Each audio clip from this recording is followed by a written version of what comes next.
बिस्मिल्लाहिर्रहमानिर्रहीम। अस्सलाम वालेकुम।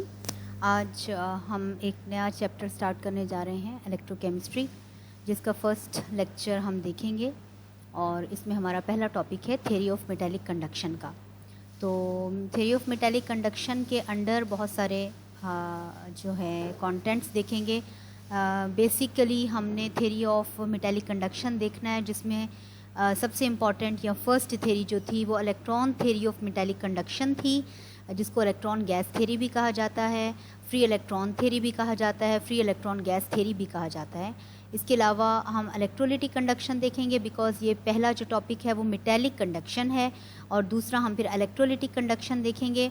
इसके साथ साथ हम factors affecting the electrolytic conduction और फिर मेटालिक और इलेक्ट्रोलिटिक कंडक्शन में फ़र्क को स्टडी करेंगे, इनके दरमियान क्या डिफरेंस है। तो सबसे पहली बात तो ये कि हम मेटल्स के बारे में और नॉन मेटल्स के बारे में थोड़ा सा ओवरव्यू ले लेते हैं कि जो मेटल्स होते हैं उनके बारे में कहा जाता है कि वो good conductor of electricity and heat होते हैं, राइट। लेकिन जो नॉन मेटल्स होते हैं वो हीट या इलेक्ट्रिसिटी को कंडक्ट नहीं करते, ठीक है। तो इन दोनों मेटल्स का पता है आपको कौन कौन से मेटल्स होते हैं? जितने भी मेटल्स हैं, लाइक बहुत ही मतलब कॉमनली अगर हम देखें तो आयरन है, कॉपर है, जिंक है, निकल है। तो ये सारे जो हैं डेली लाइफ में हम इस्तेमाल करते हैं। कॉपर की वायर्स हैं, स्टील में से भी इलेक्ट्रॉन पास हो जाते हैं, इलेक्ट्रिसिटी पास हो जाती है। और जो नॉन मेटल्स हैं उनमें, नॉन मेटल्स में आप कार्डबोर्ड ले लें, इसके अलावा वुड ले लें, इसके अलावा प्लास्टिक ले लें, और भी बहुत सारे ऐसी चीज़ें हैं जिनमें से जो है इलेक्ट्रिसिटी पास नहीं होती। लेकिन क्वेश्चन ये है कि इलेक्ट्रिसिटी क्यों पास होती है मेटल्स में से और क्यों पास नहीं होती नॉन मेटल्स में से, ठीक है। लेकिन बेसिकली हर चीज़ एटम से मिलके बनी है, हमें ये भी पता है। और अगर हर चीज़ एटम से मिलकर बनी है तो दोनों का, यानी कि मेटल्स का और नॉन मेटल्स का जो बेस है वो तो एटम ही है ना। तो फिर इन दोनों में डिफरेंस क्या है? ऐसी क्या बात है कि मेटल्स में से इलेक्ट्रॉन्स पास करते हैं, क्योंकि इलेक्ट्रॉन्स यानी कि flow of the electron he, flow of the charges जो होता है वही इलेक्ट्रिसिटी होता है ना। और जो नॉन मेटल्स हैं वो भी एटम से बना है, लेकिन उसमें से चार्जेस जो हैं या इलेक्ट्रिसिटी जो है वो पास नहीं होती। तो इसको हम देखेंगे कि ऐसा क्यों है। लेकिन उसके लिए बेसिक जो कैरेक्टरिस्टिक्स हैं मेटल्स के, हम उनको देख लेते हैं कि इनको हमने अभी फ़िलहाल हमें ये पता होना चाहिए कि मेटल्स की क्या क्या कैरेक्टरिस्टिक्स हैं। फिर हम इनको on the basis of the जो थ्योरी हम पढ़ेंगे उसकी बेस पे इसको डिस्कस करेंगे। तो हमें पता है कि हर मेटल की अपना एक पिक्यूलियर शाइन होती है, यानी कि मेटालिक लस्टर उसको हम कहते हैं कि वो मेटालिक लस्टर रखता है। तो पिक्यूलियर शाइन यानी कि उनकी सरफेस के ऊपर एक स्पेशल किस्म की शाइन अपेयर होती है, जो कि हर मेटल के लिए डिफरेंट होती है। लाइक कॉपर की अपनी एक शाइन है, सिल्वर की अपनी होती है, और लाइक आयरन की अपनी होती है सिमिलरली। और मेटल्स जो होते हैं वो हार्ड सब्सटेंसेस होते हैं, इनका जो मेल्टिंग पॉइंट है वो हाई होता है। ये गुड कंडक्टर ऑफ इलेक्ट्रिसिटी होते हैं और गुड कंडक्टर ऑफ हीट भी होते हैं, और ये इलास्टिक होते हैं, यानी कि इनको हम मोल्ड कर सकते हैं, इनको हम डिफरेंट शीट्स की फॉर्म में या जो है डिफरेंट शेप्स में चेंज कर सकते हैं, ठीक है। तो ये हमारे पास बेसिक कैरेक्टरिस्टिक्स थे किसके? मेटल्स के। अच्छा, अब मेटल्स कौन कौन से होते हैं ये हमने पीरियोडिक टेबल में देख लिया कि जो मेटल्स हैं, ये आपको जितना भी रेड हाईलाइटेड एरिया नज़र आ रहा है ये सारे मेटल्स हैं। जो ब्लू कलर का एरिया नज़र आ रहा है वो नॉन मेटल्स हैं, और जो येलो कलर का एरिया नज़र आ रहा है वो मेटलॉइड्स हैं, ठीक है। तो ये मेटल्स, नॉन मेटल्स और मेटलॉइड्स हम जस्ट एक ओवरव्यू ले रहे हैं कि कहाँ कहाँ पर पीरियोडिक टेबल में रखे गए हैं, ठीक है। अच्छा, अब हमने देखना है कि पहली कैरेक्टरिस्टिक या पहली थ्योरी इलेक्ट्रॉन पूल, या फिर इसको गैस थ्योरी कहते हैं या इलेक्ट्रॉन पूल थ्योरी कहते हैं।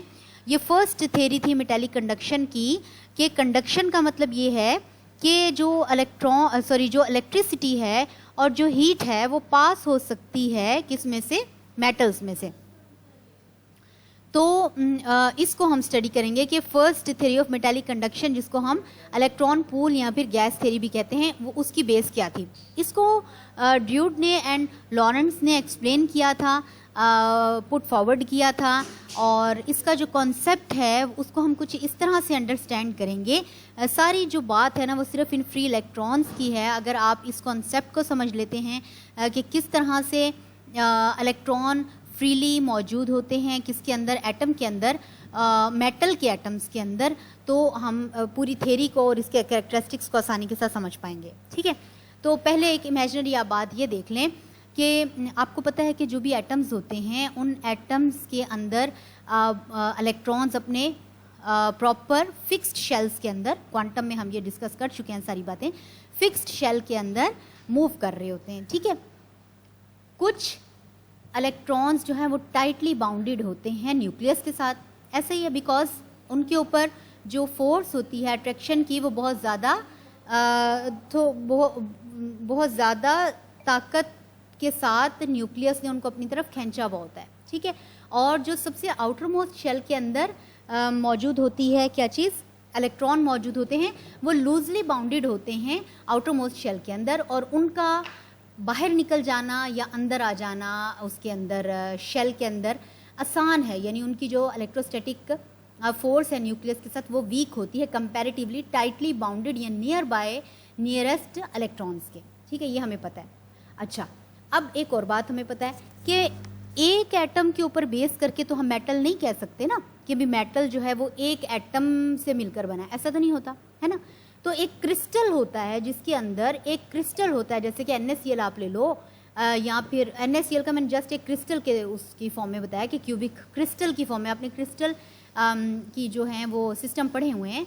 तो जो एटम्स हैं वो एक मेटल के अंदर एक ख़ास अरेंजमेंट के साथ क्रिस्टल की फॉर्म में मौजूद होते हैं, जिसके अंदर डिफरेंट पोजीशन के ऊपर डिफरेंट एटम्स मौजूद होते हैं। ठीक है, ये भी हमारा कॉन्सेप्ट क्लियर हो गया। इसका मतलब यह है कि बहुत सारे हंड्रेड्स और the millions of the atoms मिलकर एक क्रिस्टल बनाते हैं, और वही क्रिस्टल जो है वो मेटल कहलाता है। ठीक है, अच्छा, अब फ्री इलेक्ट्रॉन का कॉन्सेप्ट यहाँ से कैसे आएगा।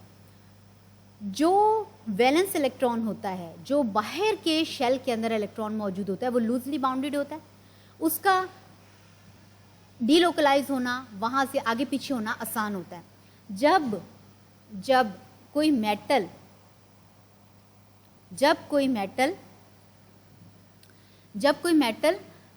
जो है, मेटल के अंदर ये प्रॉपर्टी होती है कि वो अपना जो वैलेंस बॉन्ड होता है, वैलेंस इलेक्ट्रॉन होता है, उसको डीलोकलाइज कर सकता है बहुत। और वो जो वैलेंस इलेक्ट्रॉन होता है वो ना सिर्फ अपने न्यूक्लियस के ज़ेरे असर होता है, बल्कि वो नेबरिंग एटम्स के न्यूक्लियस के भी ज़ेरे असर होता है। ठीक है, तो वो लूजली बाउंडेड होता है। यही वाले जो इलेक्ट्रॉन होते हैं ये अपना शेल छोड़ के फ्रीली मूव करते हैं पूरे क्रिस्टल के अंदर, यानी कि हर एटम, मेटल के हर एटम का वैलेंस इलेक्ट्रॉन अपने वैलेंस शेल को छोड़कर फ्रीली मूव करता है, और यही इलेक्ट्रॉन फ्री इलेक्ट्रॉन कहलाते हैं। ठीक है, तो ये जो फ्री इलेक्ट्रॉन होते हैं यही सारी कॉज होते हैं इलेक्ट्रिसिटी पैसेज की, हीट पैसेज की, शाइनी अपीयरेंस की, हार्डनेस की, डिफरेंट शेप्स के अंदर मेटल्स को जो हम मोल्ड कर सकते हैं, उन सब की कॉज यही फ्री इलेक्ट्रॉन है। तो इसका मतलब ये है कि मेटल का जो क्रिस्टल होता है या मेटल का जो क्लस्टर होता है उसके अंदर, मेटल का जो क्रिस्टल होता है उसके अंदर एक सी ऑफ फ्री इलेक्ट्रॉन्स मौजूद होते हैं, है ना। हम कह सकते हैं कि इलेक्ट्रॉन, मिलियंस ऑफ इलेक्ट्रॉन्स होंगे वैलेंस के, है ना, क्योंकि बहुत ज़्यादा, जितने, अगर मेरे पास मिलियन एटम्स हैं तो हर एक का अगर एक एक भी मैं बात करूं कि एक एक इलेक्ट्रॉन भी उसका बाहर निकलता है, तो मिलियंस ऑफ इलेक्ट्रॉन्स जो होंगे वो फ्री मूव कर रहे होंगे उस मेटल के अंदर। यहाँ तक क्लियर है हमें बात। मैंने अब आपको ये बताया है कि वैलेंस बॉन्ड के इलेक्ट्रॉन्स के अंदर ये एबिलिटी होती है कि वो मेटल के का वैलेंस जो शेल है उसको छोड़ के फ्रीली मूव कर सकते हैं उस पूरे मेटल के अंदर। लेकिन एक बात यहाँ पर याद रखनी है कि मेटल की सरफेस को छोड़ के वो बाहर नहीं निकलते, बल्कि उस मेटल की बाउंड्री के अंदर ही रहते हैं। इस वजह से उस बाउंड्री के अंदर रहते हैं बिकॉज वो एक स्पेसिफिक पोटेंशियल के साथ फ्रीली मूव करते हैं। और जो आउटसाइड का पोटेंशियल होता है वो ज़्यादा होता है उस मेटल का, मेटल के इनसाइड के पोटेंशियल से। दैट्स वाई वो बाउंडेड होते हैं कि वो मेटल की सरफेस के अंदर ही रहते हैं, मेटल की सरफेस से बाहर नहीं जाते। ठीक है, अब यहाँ तक सबको क्लियर हो गया। हमने ये बस ये देख लिया है कि जो वैलेंस इलेक्ट्रॉन होते हैं उनके अंदर एबिलिटी होती है मेटल के अंदर कि वो अपनी वैलेंस वैलेंस बॉन्ड कह रही हूँ, सॉरी, वैलेंस शेल्स के जो इलेक्ट्रॉन होते हैं वैलेंस शेल को छोड़ के फ्रीली मूव करते हैं मेटल के अंदर। यही सारी स्टोरी है फ्री इलेक्ट्रॉन की। इसको फ्री इलेक्ट्रॉन थ्योरी कहते हैं, इसको गैस थ्योरी इसलिए कहते हैं बिकॉज ये जो फ्री इलेक्ट्रॉन होते हैं ये काइनेटिक गैस थ्योरी को फॉलो करते हैं, उसके रूल्स को फॉलो करते हैं। यानी ये रैंडमली मूव करते हैं, इधर उधर स्ट्राइक, वो क्या कहते हैं, कोलाइड करते हैं, किसी के साथ दूसरे इलेक्ट्रॉन के साथ कोलाइड करते हैं। इलेक्ट्रॉन्स जो हम बाहर से अगर कोई इलेक्ट्रॉन होता है उसको पकड़ के एक जगह से दूसरी जगह ले जाते हैं। तो यानी कि इस वजह से इसको फ्री गैस इलेक्ट्रॉन थ्योरी भी कहते हैं बिकॉज ये काइनेटिक गैस थ्योरी के रूल्स को फॉलो करती है। बस यही सारा जो है अपना कॉन्सेप्ट है, इसी को लेकर हम चलेंगे। और एक और पॉइंट मैं यहाँ पर बताना चाहती हूँ कि जब मेटल के वैलेंस इलेक्ट्रॉन अपना वैलेंस ऑर्बिट छोड़ देते हैं तो इसका मतलब ये है कि वो पीछे क्या छोड़ते हैं, कैटाइन। ठीक है ना, अगर एक इलेक्ट्रॉन वहाँ से निकल जाता है, एक इलेक्ट्रॉन वहाँ से निकल जाता है तो इसका मतलब है कि वो इलेक्ट्रॉन निकल गया और पीछे उसने कैटाइन छोड़ा, जिसके अंदर क्या क्या इंक्लूडेड है। कैटाइन क्यों छोड़ा, क्योंकि प्रोटॉन का नंबर ज़्यादा हो जाएगा। और उसने पीछे क्या क्या छोड़ा है, एक न्यूक्लियस है और बाकी इलेक्ट्रॉन है। तो ऐसा पार्ट कैटाइन या ऐसा पार्ट एटम का जिसमें से इलेक्ट्रॉन बाहर चला जाए और पीछे हमारे पास न्यूक्लियस और रिमेनिंग जितने भी इलेक्ट्रॉन हैं वो रह जाएं, तो उसको हम कर्नल कहते हैं। ठीक है, तो इसका मतलब है कि जब इलेक्ट्रॉन ने अपनी फ्री इलेक्ट्रॉन मूव करना शुरू हो गए तो पीछे का जो पार्ट हमारा एटम का बच गया उसको हम कर्नल का नाम दे सकते हैं। ठीक, तो ये हमारे पास बेसिक बात थी जो कि हमने इस पूरी थ्योरी के अंदर इसी के इर्द गिर्द घूमना है। तो ये मैंने एक थोड़ा सा इन्फॉर्मेशन के लिए एक स्लाइड लगा दी है, इसको आप पढ़ लीजिएगा कि मेटल्स के अंदर atoms are so arrange in their space lattices so to as to prepare influence each other, है ना, उनको वो जो होता है ना properly influence each other and contain outer electron which are so loosely bound to the atom that on the average one or two such electrons of the each atom escape into the intervening spaces between the bound atoms। यही बातें मैंने आपसे की हैं, ये सारा आप पढ़ लेंगे और इसको देख लीजिएगा। यानी यहाँ पर इन्होंने दिखाया कि फ्री इलेक्ट्रॉन जो हैं वो मूव कर सकते हैं डिफरेंट जगहों पर, इसको आप पढ़ लीजिएगा। ये वही बातें हैं जो मैंने आपको बताई हैं। तो ये थी हमारे पास फ्री इलेक्ट्रॉन थ्योरी, और यही फ्री इलेक्ट्रॉन थ्योरी के अंडर हम देखते हैं कि इनकी प्रॉपर्टीज़ क्या होती हैं मेटल्स की अकॉर्डिंग टू इलेक्ट्रॉन पूल और द गैस थ्योरी के। सबसे पहले मेटेलिक क्लस्टर, ये जो शुरू में मैंने आपको बताई थी कैरेक्टरिस्टिक ऑफ द मेटल्स, है ना, उन्हीं को अब हम on the basis of the gas theory explain करेंगे। मेटेलिक क्लस्टर क्या है कि जब मेटेलिक क्लस्टर मतलब एक स्पेसिफिक शाइन मैंने आपको बताया कि वो होती है, तो ये क्यों होती है ना, तो ये गैस थ्योरी के अंडर कैसे वो मेटेलिक शाइन देता है, इन फ्री इलेक्ट्रॉन की वजह से कैसे ये कॉज बनते हैं मेटेलिक शाइन के या मेटेलिक क्लस्टर के। तो when white light falls on the clean and the smooth surface the valence electron absorb energy, है ना, वैलेंस इलेक्ट्रॉन मैंने आपको कहा कि वो अपनी जगह को छोड़ के फ्री इलेक्ट्रॉन की फॉर्म में मूव कर सकते हैं। तो वो वैलेंस इलेक्ट्रॉन जो होते हैं वो एनर्जी को एब्जॉर्ब कर लेते हैं और एक्साइटेड हो जाते हैं और नियरेस्ट हायर ऑर्बिटल में चले जाते हैं। नियरेस्ट हायर ऑर्बिटल कौन सा है, हो सकता है कि वो किसी और एटम का नियरेस्ट हायर ऑर्बिटल हो जाएगा। और जब ये इलेक्ट्रॉन रिटर्न करते हैं टू द ग्राउंड स्टेट में एंड एब्जॉर्ब एनर्जी रिलीज होती है, जब वो रिलीज करते हैं इन जो एब्जॉर्ब उन्होंने एनर्जी की होती है तो वो एक मेटेलिक क्लस्टर शो करता है। ठीक है, तो ये थी मेटेलिक क्लस्टर, भी किस पे बेस करता है, जो फ्री इलेक्ट्रॉन है उनके ऊपर मौजूद जो उसके अंदर होते हैं। फिर है कि कंडक्टिविटी जो होती है मेटल्स की वो किस तरह से होती है। मेटल्स को गुड कंडक्टर ऑफ इलेक्ट्रिसिटी कहा जाता है, ये भी इन्हीं मोबाइल इलेक्ट्रॉन की प्रेजेंस की वजह से होता है।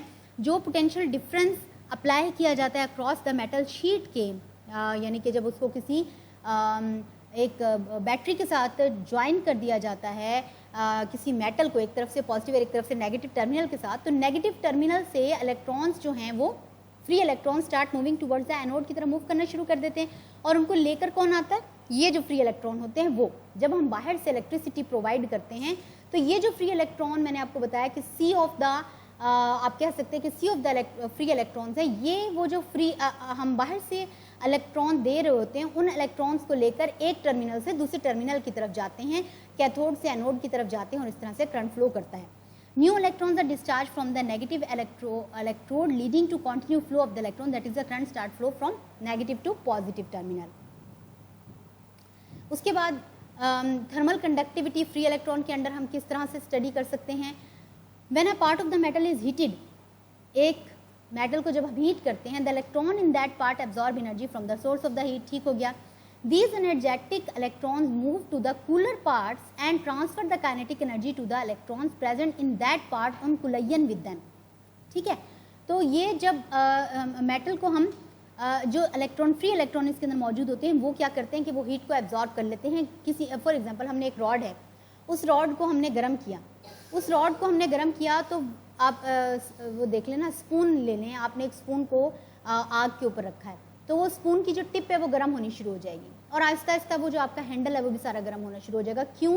क्योंकि वो जो टिप है उसके ऊपर इलेक्ट्रॉन जो मौजूद हैं, उन इलेक्ट्रॉन ने उस हीट को एब्जॉर्ब किया और उन्होंने कुलयन किया, क्योंकि मैंने कहा कि वो फ्री इलेक्ट्रॉन होते हैं और वो सी ऑफ द फ्री इलेक्ट्रॉन मौजूद होते हैं और वो गैस मॉलिक्यूल की तरह मूव करते हैं। तो वो जो फ्री इलेक्ट्रॉन होंगे वो कोलाइड करते चले जाएंगे दूसरे इलेक्ट्रॉन्स के साथ, और कोलाइड करते करते जब वो कोलाइड करेंगे तो अपनी एनर्जी जो है वो ट्रांसफ़र करते चले जाएंगे अगले इलेक्ट्रॉन्स को, वो भी फ्री इलेक्ट्रॉन है क्योंकि गैस मॉलिक्यूल्स की तरह वो मूव करते हैं। इस तरह से कूलर एरिया को, जो ठंडा एरिया, उसके इलेक्ट्रॉन्स के अंदर हीट ट्रांसफ़र हो जाएगी। अच्छा, और इस तरह से जो एक वक्त ऐसा आएगा कि आपकी वो जो पूरी स्पून है वो सारी गर्म हो जाएगी, बिकॉज टेम्परेचर वहाँ से वो एब्जॉर्ब कर करके इलेक्ट्रॉन अगले इलेक्ट्रॉन को ट्रांसफ़र करता चला जाएगा, और इस तरह से वो आपकी स्पून जो है वो पूरी गर्म हो जाएगी। तो ये हमारे पास थर्मल कंडक्टिविटी था। फिर उसके बाद एक और है डक्टाइल एंड द malleability. तो it is due to the non-directional nature of the metallic bond. This is because of the phase that on application of force the metal ions can easily move from the one lattice to another, leading to change in the shape of the metal. free electron इसके अंदर मौजूद होते हैं।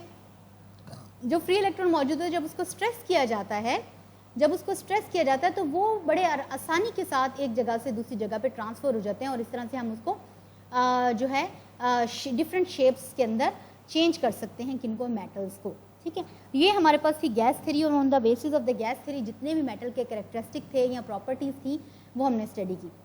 अब हमारे पास आ जाता है electrolytic conduction. ये जो हमने पढ़ा, ये हमने मेटालिक कंडक्शन पढ़ा, यानी कि मेटल्स के अंदर किस तरह से कंडक्शन होती है। अब हम देखेंगे कि इलेक्ट्रोलिटिक कंडक्शन क्या होती है। इलेक्ट्रोलिटिक यानी इलेक्ट्रोलाइट से होने वाली कंडक्शन। इसका मतलब ये है कि इलेक्ट्रोलिटिक कंडक्शन को हम देखने के लिए हम देखते हैं कि इलेक्ट्रोलिटिक सोल्यूशन की ज़रूरत होती है, यानी कि पानी में अगर हमने रॉड को डिप किया है तो उस पानी का मकसद ये मेरा कहने का, किसी सॉल्वेंट के अंदर कोई सोल्यूशन मौजूद है जैसे कि यहाँ पर, तो इसमें से इलेक्ट्रॉन कैसे पास होंगे। मेटल की रॉड के अंदर तो पास हो गए, अब मेटल की रॉड से ये जो हमारे पास सोल्यूशन मौजूद है इसमें से कैसे पास होंगे, इसको हम कहते हैं इलेक्ट्रोलिटिक कंडक्शन। और इसके लिए शर्त यह है कि इस जो हमारे पास यहाँ पर कोई सोल्यूशन जो मौजूद है वो किसी को, उसके अंदर कोई इलेक्ट्रोलाइट मौजूद हो। ठीक है, the ability of the electrolytic solution to allow the passage of the electric current through them is known as an electrolytic conduction. ठीक, this ability is rendered by ions that are present in molten electrolyte or the solution due to the dissociation of the electrolyte. The electrolytes can conduct electricity only in the molten or the aqueous state and not in any solid form. मैं इसको वैसे simply आपको बताती हूँ कि ये जो हमारे पास, ये हमने बैटरी से ज्वाइन कर दिया। वैसे तो हमने कहा था कि बैटरी से हमने कोई ज्वाइन कर दिया, तो मेटल के अंदर कंडक्शन कैसी होती है, यानी कि मेटल के अंदर वो कैसे, एक रॉड हमने कहा था कि यहाँ से बैटरी को ज्वाइन किया और दूसरी तरफ से हमने यहाँ से बैटरी को ज्वाइन किया सॉलिड मेटल की फॉर्म में ना। अभी हमने इन दोनों मेटल रॉड्स को पानी के अंदर डिप कर दिया, पानी कह लें, कोई सोल्यूशन कह लें, तो कंडक्शन कैसी होगी। ठीक है, कैसे इलेक्ट्रॉन फ्लो करेंगे। उसके लिए सबसे बड़ी शर्त ये है कि आपका जो ये सोल्यूशन है, इस सोल्यूशन के अंदर इलेक्ट्रोलिटिक सोल्यूशन होना चाहिए, इसके अंदर कोई इलेक्ट्रोलाइट होने चाहिए जो कि डिसोसिएशन की एबिलिटी रखते हों, डिसोसिएट हो सकते हों। ठीक है। यानी कि फॉर एग्जांपल हमारे पास जो सबसे कॉमन टाइप के इलेक्ट्रोलाइट्स हैं उसके अंदर KNO3, NaCl और KCl मौजूद हैं। जब इलेक्ट्रिसिटी पास की जाती है इस रॉड में से तो NaCl या हमारे पास जो KNO3 है या KCl है वो K पॉजिटिव और Cl नेगेटिव या K पॉजिटिव NO3 नेगेटिव या Na positive and Cl negative में कन्वर्ट हो जाते हैं। इसको हम कहते हैं डिसोसिएट हो जाना, आयंस की फॉर्म में डिसोसिएट हो जाना। और ये आयंस फिर कॉज बनते हैं फ्लो ऑफ द इलेक्ट्रॉन के, फ्लो ऑफ द इलेक्ट्रिसिटी के। ठीक है, तो जो हमारे पास इसका कंडक्टेंस का जो यूनिट होता है उसको साइमन्स या सीमेंस पर मीटर कहते हैं। और कंडक्टेंस का जो रेसिप्रोकल हो, कंडक्टेंस का मतलब क्या है? कंडक्टेंस का मतलब है कि इलेक्ट्रिसिटी हीट का पैसेज, तो उसका ऑपोजिट क्या होगा? रेजिस्टेंस होगा, है ना, रोकने वाला। तो रेजिस्टेंस जो है उसका जो यूनिट होता है वो ओम होता है। अच्छा जी, तो उसके बाद इलेक्ट्रोलिटिक कंडक्टेंस या कंडक्शन के जो फैक्टर्स हैं उनमें क्या क्या चीज़ें हैं। ये इलेक्ट्रोलिटिक कंडक्शन हमारा पार्ट नहीं है, लेकिन जस्ट मैंने आपको इन्फॉर्मेशन के लिए 2-3 स्लाइड्स इसमें ऐड कर दी हैं ताकि मेटेलिक कंडक्शन और इलेक्ट्रोलिटिक कंडक्शन का फ़र्क पता चल जाए। तो फैक्टर्स जो इफेक्ट करते हैं इलेक्ट्रोलिटिक कंडक्शन के वो 3-4 बड़े फैक्टर्स हैं। एक तो ये कि concentration of ions, nature of the electro ions कौन से? आयंस वो जो इलेक्ट्रोलाइट की हैं। Concentration of the ions, nature of the electrolyte क्या है, और टेम्परेचर बहुत इफेक्ट करता है। तो कंसनट्रेशन ऑफ द आयंस, जितनी ज़्यादा कंसनट्रेशन होगा जाहिर सी बात है उतने ज़्यादा चांसेस होंगे कि वो कैरी कर सकें मोर चार्जेस को और एक इलेक्ट्रोड से दूसरे इलेक्ट्रोड पर ट्रांसफ़र कर सकें। नेचर ऑफ द इलेक्ट्रोलाइट बहुत इंपॉर्टेंट है। जिसकी डिग्री ऑफ डिसोसिएशन इलेक्ट्रोलाइट की ज़्यादा बेहतर होगी वो स्ट्रॉन्ग इलेक्ट्रोलाइट कहलाता है। और जिसकी डिग्री ऑफ डिसोसिएशन मतलब उसका जो डिसोसिएट होने की पावर है, जिसकी डिग्री ऑफ डिसोसिएशन अच्छी होगी, जैसे कि KNO3 है, NaCl है, हाई डिग्री ऑफ डिसोसिएशन होगी, वो ज़्यादा नंबर ऑफ द इलेक्ट्रॉन या पैसेज ऑफ द इलेक्ट्रिसिटी का बेहतर सबब बनेगा। लेकिन जिसकी डिग्री ऑफ डिसोसिएशन अच्छी नहीं होगी, वीक इलेक्ट्रोलाइट कहलाएगा, जैसे कि CH3COOH है, स्मॉल डिग्री ऑफ डिसोसिएशन रखता है, तो will have less number of the ions in the solution and hence their conductivity will also be low. ठीक है।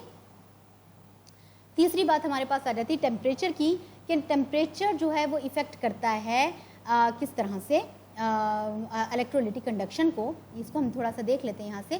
Temperature affects the degree to which an electrolyte gets dissolve in the solution. It has been seen that higher temperature enhances the solubility of the electrolytes and hence the concentration of the ions, which result in an increased electrolytic conduction. Also increases in temperature lowers the viscosity of the liquid and liquid offer less resistance in the flow of the ions, making the conductance better. यानी कि higher temperature जो है वो ज़्यादा, देखिए ना, पानी के को हल्का सा गर्म करके उसके अंदर नमक को मिक्स करें तो वो जल्दी डिज़ोल्व हो जाता है, उसकी डिग्री ऑफ डिसोसिएशन ईजी हो जाती है। जिसकी डिग्री ऑफ डिसोसिएशन आसानी से हो जाएगी और अगर ठंडे पानी के अंदर डालेंगे कम टेम्परेचर के ऊपर तो उसकी डिग्री ऑफ डिसोसिएशन उतनी कम होगी ना। तो जितनी डिग्री ऑफ डिसोसिएशन होगी अच्छी, उतना उसकी कंडक्शन अच्छी होगी। सो सिंपली हम ये कह सकते हैं कि टेम्परेचर डायरेक्टली प्रोपोर्शनल है डिग्री ऑफ डिसोसिएशन के, और डिग्री ऑफ डिसोसिएशन के डायरेक्टली प्रोपोर्शनल होने की वजह से वो इलेक्ट्रोलिटिक कंडक्टेंस का भी डायरेक्टली प्रोपोर्शनल है। कौन? टेम्परेचर। ये हमारी आखिरी स्लाइड है जिसके अंदर हम देख लेंगे कि मेटालिक कंडक्शन और इलेक्ट्रोलिटिक कंडक्शन के अंदर क्या फ़र्क है। पहला, it is due to the flow of the electron through the solid, ये हम डिटेल से पढ़ चुके हैं। और इलेक्ट्रोलिटिक कंडक्शन में है it is due to the flow of the ions through molten electrolytes और इलेक्ट्रोलिटिक सोल्यूशन। ठीक है ना, इलेक्ट्रोलाइटिक जो सोल्यूशन मौजूद होगा उसके अंदर मौजूद आयंस की बेस पर या उसके फ्लो की वजह से इलेक्ट्रिसिटी पास हो सकती है। दूसरा इसका डिफरेंस क्या है? It is a physical phenomena involving no chemical change. ठीक है, आपको पता है मेटालिक कंडक्शन के अंदर किसी किस्म की कोई केमिकल चेंज नहीं आती है ना। रॉड के अंदर ये एक फिजिकल फिनोमिना है, रॉड के अंदर फ्री इलेक्ट्रॉन मौजूद होते हैं, फ्री इलेक्ट्रॉन कॉज करते हैं इलेक्ट्रिसिटी फ्लो का। तो ये फिजिकल फिनोमिना है जिसके अंदर कोई केमिकल चेंज नहीं होती। लेकिन जो हमारे पास इलेक्ट्रोलिटिक कंडक्शन है उसके अंदर NaCl हमने डाला था, ऊपर से हमने उसको बैटरी के साथ मेटल्स को ज्वाइन किया था। NaCl जो है केमिकल चेंज लाके Na पॉजिटिव में और Cl नेगेटिव के अंदर कन्वर्ट होता है और यही आयंस चार्ज कैरी करते हैं और एक जगह एक इलेक्ट्रोड से दूसरे इलेक्ट्रोड की तरफ फ्लो करते हैं और कॉज बनता है इलेक्ट्रिसिटी पैसेज का, सो दैट यहाँ पर एक केमिकल चेंज अकम्पेन्ड होती है। अच्छा, तीसरा डिफरेंस क्या है? In this conduction matter does not transfer, matter कोई ट्रांसफर नहीं हो रहा है ना, सिर्फ फ्लो ऑफ द इलेक्ट्रॉन हो रहा है। वो तो गैस की फॉर्म के अंदर मेटालिक कंडक्शन के अंदर इलेक्ट्रॉन फ्लो कर रहे थे, तो आने वाले जो हमने बाहर से बैटरी के साथ ज्वाइन करके इलेक्ट्रॉन उसके अंदर पुट किए तो वो उसके साथ मिलकर फ्लो करने लग गए। लेकिन यहाँ पर जो है मेटल ट्रांसफर हो रहा है, बिकॉज NaCl या KCl जो है वो मैटर है, NaCl Na या Cl जो है वो मैटर ट्रांसफर हो रहा है एक इलेक्ट्रोड से दूसरे इलेक्ट्रोड की तरफ। ठीक हो गया। चौथा डिफरेंस ये है कि increase in temperature causes to decrease conduction except semiconductor. In और इलेक्ट्रोलिटिक सोल्यूशन के अंदर, इलेक्ट्रोलिटिक कंडक्शन के अंदर increase in temperature cause electrolytic conduction to increase. ये मैं आपको बता चुकी हूँ कि degree of dissociation directly proportional होता है टेम्परेचर के, सो दैट, और इसका मतलब ये है कि अगर डिग्री ऑफ डिसोसिएशन हायर होगा तो फिर कंडक्शन भी हायर होगी। ये मैं आपको पिछली स्लाइड के अंदर बता चुकी हूँ। इसको मैंने आपको बताना है कि increase in temperature causes to decrease conduction. ठीक है, कि अगर हम टेम्परेचर बढ़ाते हैं, अगर हम टेम्परेचर बढ़ा देते हैं तो हमारा मेटल जो है वो इलेक्ट्रॉन या इलेक्ट्रिसिटी के पैसेज का बाइस कम बनता है, जबकि इलेक्ट्रोलाइटिक कंडक्शन के अंदर ये इसको ऑपोजिट था। यहाँ पर ऐसा क्यों है? मैंने आपको बताया कि जो कर्नल होता है, कर्नल की मैंने आपको बात समझा दी है कि जब इलेक्ट्रॉन फ्रीली मेटल के अंदर मूव करना शुरू हो जाते हैं तो जो पीछे वाला पार्ट है, कैटाइनिक पार्ट, जिसके अंदर न्यूक्लियस और बाकी इलेक्ट्रॉन शामिल होते हैं, उसको हम कर्नल कहते हैं। वो कर्नल जो है जब टेम्परेचर बढ़ाते हैं ना, तो वो कर्नल जो है वो वाइब्रेशन करना शुरू कर देता है। ये नीचे वाला भी, नीचे भी लिखा हुआ है, यहाँ पर वाइब्रेशन शुरू हो जाती है उस कर्नल के अंदर जब टेम्परेचर बढ़ाते हैं। और ये दोनों का एक ही मैं इकट्ठा करके बता देती हूँ। ये वाइब्रेटिंग कर्नल कॉज रेजिस्टेंस। तो जब वो वाइब्रेशन करना शुरू कर दे तो इलेक्ट्रॉन का जो फ्री इलेक्ट्रॉन है उनके पैसेज के अंदर एक रेजिस्टेंस प्रोड्यूस हो जाती है। आप इसको इमेजिन करो कि पहले जो कर्नल्स थे वो अपनी अपनी जगह के ऊपर क्रिस्टल के अंदर मौजूद थे स्टैंड बाय पे, ठीक है, और इलेक्ट्रॉन वो जो खाली स्पेसेस थी हैं जैसे भी वहाँ से मूव कर रहे थे। लेकिन अब जो है कर्नल खुद वाइब्रेट कर रहा है, कर्नल खुद वाइब्रेट कर रहा है, एटम अपनी जगह पर वाइब्रेट कर रहा है। तो फ्री इलेक्ट्रॉन जो मूव करने थे उनका जो पैसेज है उसके अंदर एक हर्डल प्रोड्यूस हो गई। अब इलेक्ट्रॉन का ट्रांसफर करना, इलेक्ट्रॉन का ट्रांसफर होना मुश्किल है एज कंपेयर टू अगर लो टेम्परेचर के ऊपर होता तो वो जो कर्नल थे वो अपनी अपनी स्पेशल लैटिसेस के अंदर मौजूद होते और फ्री इलेक्ट्रॉन का पैसेज आसान होता। आई होप कि ये बात आपको समझ आ गई। इसको दोबारा अगर नहीं समझे दोबारा सुनिएगा, आपको समझ आ जाएगी कि वाइब्रेटिंग कर्नल्स कॉजेज रेजिस्टेंस करते हैं और उस रेजिस्टेंस की वजह से कंडक्शन डिक्रीज हो जाती है जब टेम्परेचर बढ़ जाता है, जबकि इसके अंदर इसका वाइस वर्सा है। फॉर एग्जाम्पल मेटेलिक कंडक्शन के अंदर कंडक्टेंस थ्रू मेटल्स और ग्रेफाइट वगैरह, और इसके अंदर solution acid base and the salt and the molten salts की फॉर्म में जो है वो कंडक्शन होती है इलेक्ट्रोलिटिक कंडक्शन में। Hope so it is clear कि मेटेलिक कंडक्शन क्या होता है, इलेक्ट्रोलिटिक कंडक्शन क्या होता है, मेटल्स के अंदर किस तरह से एक बेसिक थ्योरी जो है वो हमारे पास फ्री इलेक्ट्रॉन थ्योरी या गैस थ्योरी को आपको समझ आ गई होगी। So this is for today और थैंक यू सो मच।